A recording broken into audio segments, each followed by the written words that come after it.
MJF versus Hangman Adam Page in a Texas death match for the AEW World Championship. What did you think, Lee? This was a spicy one. It was. This was sick. This was... I think, right, we talk about AEW death matches. A lot of people talk about AEW in the sort of like the death match regard. This is actually the first time I reckon that this was like properly like indie type death match. Yeah, it was. It was weapon spot after weapon spot after weapon spot. And all of the big moves that happened onto other weapons. There was barely any actual wrestling in this match. Yeah, I think that's one. I really liked it. I really liked it.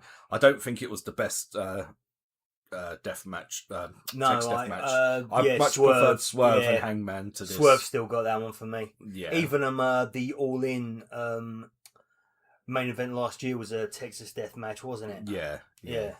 But I really enjoyed this. It was nice and gruesome. I do like the violence. I do like the violence, yes, as well. I mean, I want to try and keep it to the match itself, but I mean, to be honest, I was watching the show and I was ready to watch this about like 30, 40 minutes before it actually came on. Yeah. It was a long old show. But the match itself, I'll try and keep it to the match itself. But yeah, I really enjoyed it. It was so much violence. There was so many good spots in there. Not Spot of the Night. That was that goes to another match in my opinion. Oh, okay. I'll talk about that later. But yeah, the old you just had a bit of everything. You had barbed wire, we had glass, we had the old skewers to the head. Oh, the skewers to the head. You had some good comedy as well with old MJF sweeping the glass up. The glass up. So MJ Hangman Adam Page produced a window pane that he was going to hit MJF over the head with. And MJF was like, nah, sod that. Smashed it onto the ground. Said, you don't get into that indie bullshit.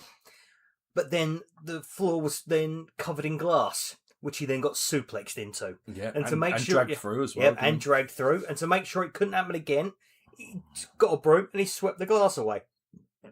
Very funny stuff. It really was. Yeah, there was. I mean, to be honest, there was just too much in this match. I will be honest, and this is going to be a theme throughout the entirety of this review. There is so much stuff I struggle to remember what nothing really sinks in, does it? Yeah.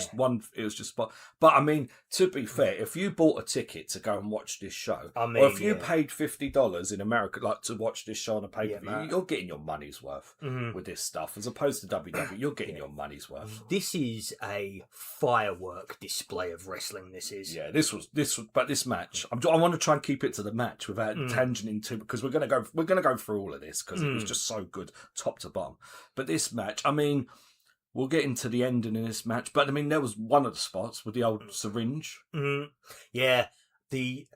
So I don't know what I hate more. The fact that it went through Adam Page's cheek and you could see the needle go through the inside of the mouth towards the outside, or the fact that for about the next 3 minutes he was wrestling with the syringe dangling from his cheek. Yeah, it was a weird one because I thought he was going to do the same thing from the Swerve match where he put him to sleep with the needle. But he just stuck it through and then squirted the liquid out. Yeah, and that was kind of gruesome. But because that's the thing, isn't it? Like, he fucked up. He put the syringe too far in and it didn't go into his bloodstream. It just came out of the other side. Yeah, it was just... It was gruesome. It was fun, gruesome. But yeah, and then, I mean, it was just spot after spot. It was just violence. I think sometimes it wasn't that it was too violent for me. I just think they done too much. It got to a point where it was just one thing after another. And like you said, there wasn't as much wrestling in this match. And, you know, but yeah, it was a good match. It was fun. And the ending was good. I was very surprised with the outcome. And also, one of the absolute best shots that I have ever seen in wrestling, where, so Hangman Adam Page loses. It's a Texas death match, which means it's last man standing rules, effectively. You have to be unable to get up for 10 minutes. It's either tap out or knockout, basically. It's tap out or knockout. and he gets knocked out by being hung over the ropes the same way that he has done to others, to at least 2 other wrestlers in main events. And it was a very poetic ending, but what absolutely put the cherry on top was as he was collapsing to the ground, he fell over, his head hit the camera, and the camera was bloody. With the lens was bloody. The lens was bloodied. And they just kept that shot. They just kept using. They kept the that camera view for the rest. You were watching the aftermath of that match play out through the lens of Hangman Adam Page's blood. Yeah, it was gruesome. It was so good. It was a really good match.